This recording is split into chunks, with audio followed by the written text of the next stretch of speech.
Star Varnir was something of a random choice for me. While I've played a handful of their games, I've never held much reverence for Compile Heart's output. Fairy Fencer F was a delightful time, but the Hyperdimension Neptunia stuff struck me as a little too much fanservice for my own tastes, and Mugen Soul Z's abhorrent technical issues gave me vertigo within about 10 minutes and earned itself a trade-in. Good job I got that one for Christmas. Sorry, Mel. But when I was looking for a shiny new JRPG to dive into last month, I thought back to my recent trip to MCM Comic Con in London, and remembered Star Varnir catching my eye with its grungy yet vibrant visuals, eye-catching character design, and its traditional turn-based combat. So I bought it with expectations of nothing but a decent way to pass some time between major releases.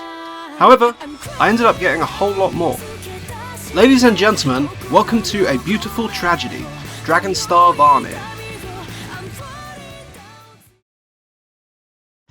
Star Varnir's story is told from the perspective of Zephy, a member of the Knights of Requiem who manages to completely botch his witch hunting mission and winds up getting all kinds of messed up by a dragon instead.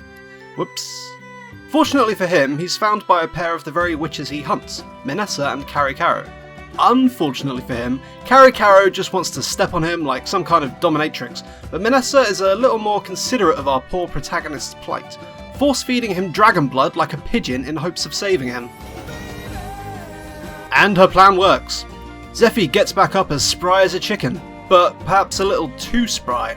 Feeding him the dragon blood does something that should be impossible, granting him the very same powers as the witches. Minessa is all like, "You're a wizard, Harry." NANI?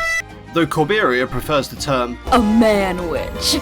I guess that's like a sandwich with men for the bread and magic missiles for the good stuff. Anyway, he becomes a witch and his life gets turned upside down as he becomes the fresh man-witch of Varnaria. The two witches demand Zephy's aid in saving their sister from her Knights of Requiem captors, and he allows them to drag him along in hopes of rejoining his own buddies. But when they run into his commander, Corberia, who looks like Bowser smashed Lucina, he's pretty dismayed to discover they're no longer quite so welcoming of a knight with the taint of a, man-witch. With no place left to call home and no group left to call family, he flees with Minessa, Karikaro, and their freshly rescued sister, Lapinette. As Zephy begins to live with the witches and their lives become more ingrained into each other's, he learns that there isn't such a difference between them as he was led to believe.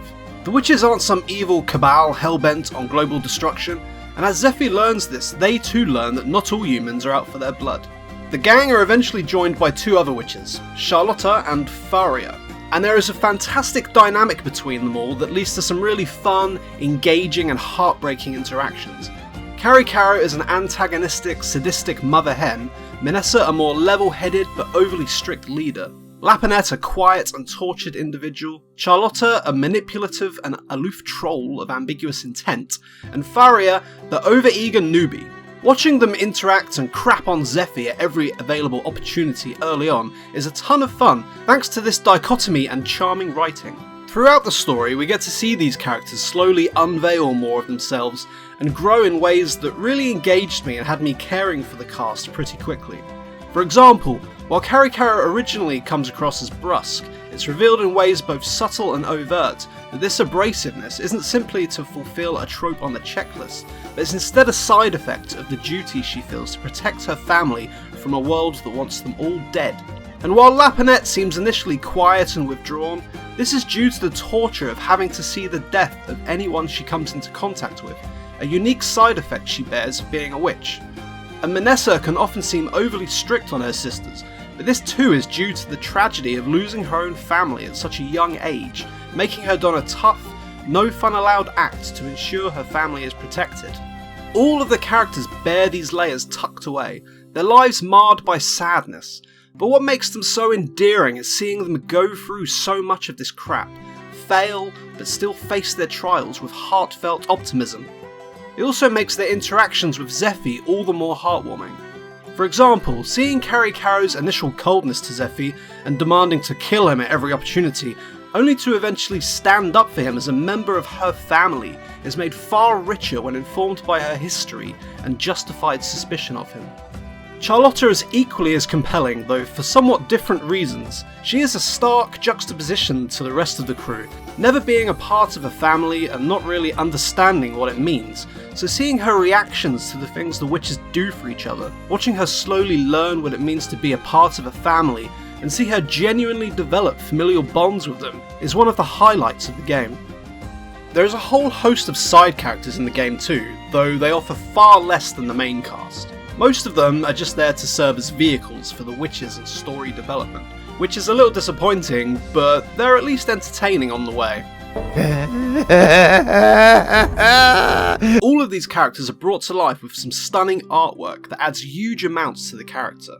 Just look at Scuffed Skrillex here. My particular favourite is Minessa's Rose and Thorn aesthetic, that not only looks fantastic, but also mirrors her own personality, as well as some of the core themes of the game.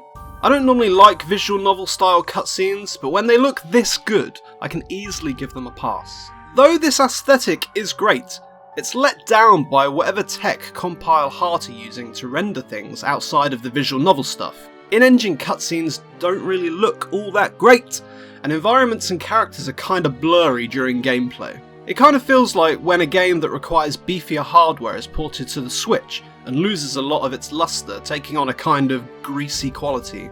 It's like if some madman decided to port, say, The Witcher 3 to the Switch, a console that's woefully underpowered to run it in a meaningful way. But that would never happen, it would be ridiculous and completely antithetical to the game's core goals of immersion, sacrificing everything that makes it... Why the fuck? Okay, it's not that bad, but on a scale of Switcher 3 to Crysis, it's definitely on the lower end. Fortunately, it doesn't do too much damage to the characters, as 90% of their interactions play out in the visual novel style that really highlights the god tier character design. I mean, just look at the little sisters, they're so cute! These girls are the youngest of the Witch Gang, the scions of Minessa, Caricaro and Lapinette, and are just as endearing as their older sisters.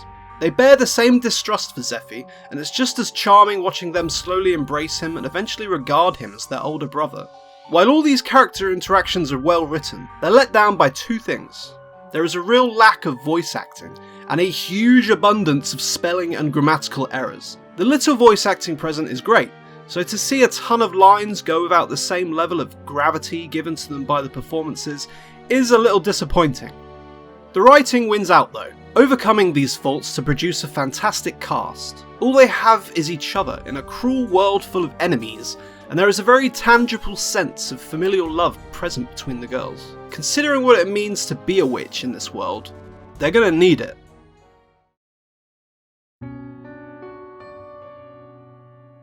You see, in Varniria, being a witch isn't all sunshines, rainbows and magical girls. Far from it. They gain their powers from a curse. Within each witch is a growing dragon that threatens to claim their life as its own. However, should a witch go long enough without eating the dragon meat that grows this dragon, they'll go mad instead. They're screwed either way. As Zephy puts it, it's a terrible fate. And yet another tragedy our group must face. It's similar to the curse put on me by that witch, changing me from the sentient bamboo plant into the magical boy you rely on for JRPG goodness today. It's this curse that pushes forward the main story. Shortly after Zephy joins the witches, they meet up with Charlotta, who promises a way to lift the curse by heading to 3 shrines to find the secret between witches and dragons. Obviously, they eagerly take on this quest, spurred on by the palpable sense of dread the game builds around the curse. The curse makes the obvious love and caring between the witches all the more heartwarming, but also a tad chilling. Minessa could be playing with the little sisters one day, only to become a dragon or turn mad and slaughter them the next, just as happened to her in the Carnival of Death at the hands of the Witch of Hellfire. It lends the game a bittersweet and somber tone, while also doing a fantastic job of adding import to their quest. And the game does a good job of not only telling us about this curse, but also showing us. When the group head back to their den after rescuing Lapinette, they find one of their little sisters, Raruta, missing, and learn that she hasn't been eating meat. They track her down only to find her eating enough meat to awaken the dragon within, and are forced to put their little sister down at such a young age. Seeing this with my own eyes added a ton of real tragedy to the characters, as well as loading their quest with real gravity and urgency, as it's only a matter of time until they all share her fate. It's a horrible, tragic life that the witches lead, but it gives their story and interactions so much more impact, as well as setting up the game's core themes, that of finding hope and joy in each other in a life full of tragedy. This is shown pretty early on in a great scene involving the Little Sisters again. After Raruta's death, Faria wallows in depression, finding life pointless since their demise is inevitable. But Monet views it differently, choosing to relish every moment due to her finite life. Seeing these kids go through such heavy stuff is a great definition of what a torturous existence a witch has, but that it's how they deal with it that defines what kind of life they lead. Despite such an outlandish, fantastic narrative, it's hugely relatable. It also informs Minessa's overly strict behaviour with her sisters, and when Zephy convinces her that it's okay to find happy moments with the threat of death and madness looming over them, it's a stark reminder that perhaps we should do the same. This theme of fighting against the inevitability of death is seen through Lapinette too, in her ability to see her family's future when they touch, spurring her on to try and change it by only having the ability to lessen it. The futility she faces grants the game an immense level of sadness. And it was this stuff that really made me fall in love with the game so early on. Star Varnir has a dark, brooding tone that I've only seen surpassed by the likes of Persona 3 and elements of Final Fantasy X, two of my favourite games of all time. Each of the main cast lives are marred by a palpable tragedy. It builds a sombre mood masterfully, but one that leaves enough room for hope.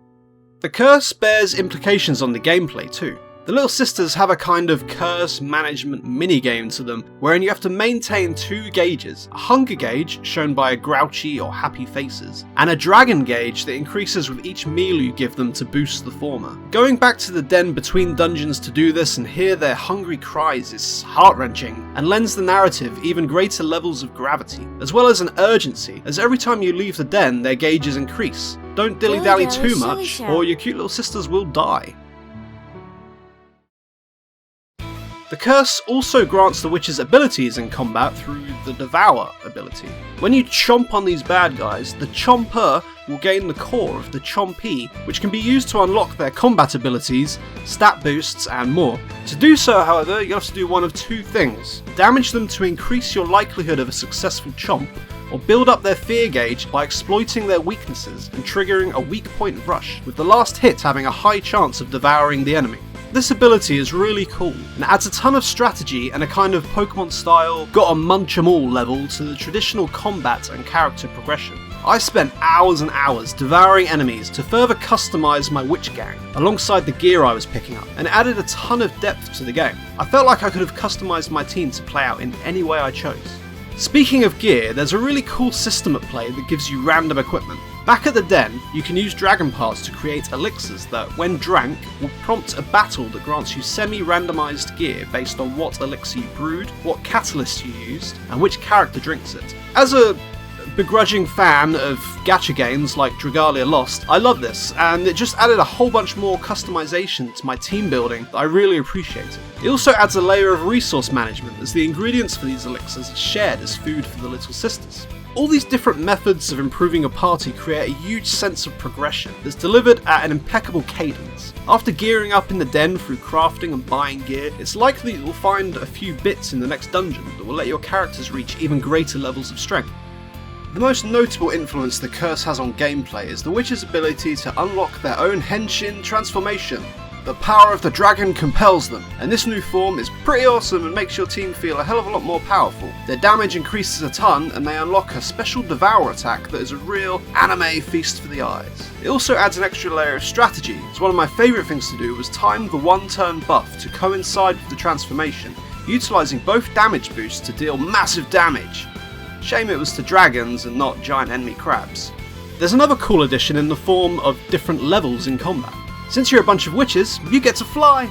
This lets you and your enemies navigate across 3 levels in combat, which is generally used quite well. You can also set a certain buff to be active when your party is spread across these levels. You can do a lot with it, such as moving your team to be on different levels to avoid level targeting attacks, but you also have to balance this with the buffs you have chosen. Do you risk a team wipe to take the buff that activates when everyone's on the same level and therefore vulnerable to a big attack? Or do you go for a safer buff and try to keep everyone spread out? This is made even more challenging by melee attacks moving you to the same level as their targets. So you might accidentally move your healer to one unoccupied level, only to find your allocated attacker on the same level when their turn comes around. As the difficulty gets higher, learning to utilise this is paramount and adds further to your ability to strategise in order to come out on top. You can also cast traps that exploit your enemy's ability to jump around these levels too. However, I don't really use these. And it's not because they're useless, but because I was an idiot. You see, traps take a turn to set up, and your team has attacks that can move your enemies up and down to get hit by these traps. So in my mind, it would take 2 turns to get 1 turn of damage. However, at the end of the game, very end, I realised that the enemies had been moving between levels themselves all along. There was absolutely no need to waste a turn with one of the level changing attacks at all. Could have just set up a trap and let the enemies blunder into it themselves. You could even bait them into moving into a trap themselves by putting all of your characters onto one level so that they're forced to go to that level, and then, putting a trap there. It's really cool, and I just didn't use it. So don't be an idiot like me. Use your brain, set them up, and be like Admiral Akbar. It's a trap! Overall, the combat is another high point for Star Varnir, taking the traditional turn-based foundation and stacking it with inventive and engaging levels, because one of those levels is literally levels. Do you get it? Do you? The same can't be said for the dungeons. They're honestly pretty dull corridors for the most part, though your witches do have some abilities for exploration, such as finding hidden chests, creating bridges, and burning these weird things for items. They're pretty bland and all kind of look the same, but they don't take anything away from the game. As our witch gang journey to each of the shrines to lift their curse, the surrounding conflicts escalate. The Knights of Requiem remain on their trail, while the mercenary ravens also cause a few problems for the witches and knights alike. The witches themselves face more issues internally, as the threat of death draws closer and their distrust for the ambiguous Charlotta grows. These conflicts escalate at a remarkable pace, ensuring that at every turn there were new revelations and sources of intrigue to keep me glued to the game, and none did this better than Charlotta. Just who is she? Why does she claim to be the Witch of Hellfire? What are her goals and why is she hiding them? These are all questions that kept me on the edge of my seat as the story developed, and that was just for a single character. While Zephy appears to be just a simple cipher at first, his story also grows at a great pace. Just as he gets comfortable with the witches, Corberia shows up to offer him his old place within the Knights of Requiem. He's torn by the decision, facing an internal struggle between his old safe home and his new, more earnest one. This strife is furthered when Lapanet tries to kill him in a trance, giving Zephy reason to doubt the witches, and another example of the game's great ability to escalate things in an engrossing way. However, there is one little problem with Zephy. He's a fucking moron. When Corberia shows up, he thinks they'll struggle to take her on as a group, yet in the next sentence agrees to go off alone with her. And he also takes forever to realise that his mother was a witch, when obvious, overt hints are dropped into his lap one after another. This truth behind his parents is another reflection of the game's themes. Their choice to marry and live a good life together as long as possible, despite the curse, mirroring the witch's burgeoning desire to find grains of happiness amidst their own tragedy. While I loved the story for its impeccable pacing, conflict escalation, engaging themes, heartwarming character moments and mystery, it does suffer from one major flaw. It completely fumbles it all right at the end. The conflicts and strife that have mounted up throughout the game are just kind of unceremoniously dropped, with the Knights of Requiem and Ravens just kind of pissing off. Characters just die off screen or disappear altogether, bringing these impeccably crafted arcs that run alongside one another and kept me invested to an incredibly anticlimactic and abrupt end, which is a real disappointment.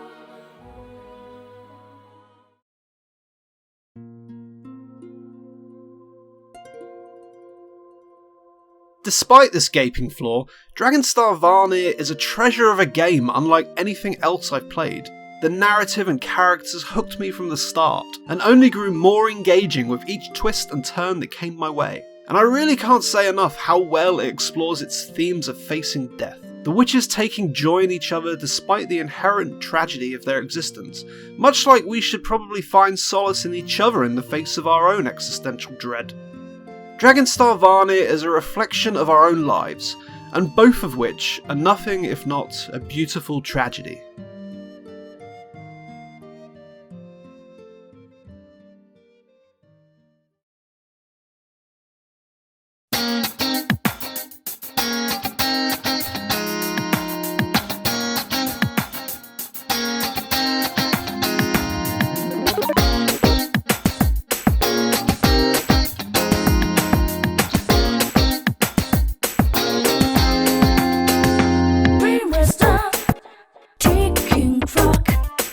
I work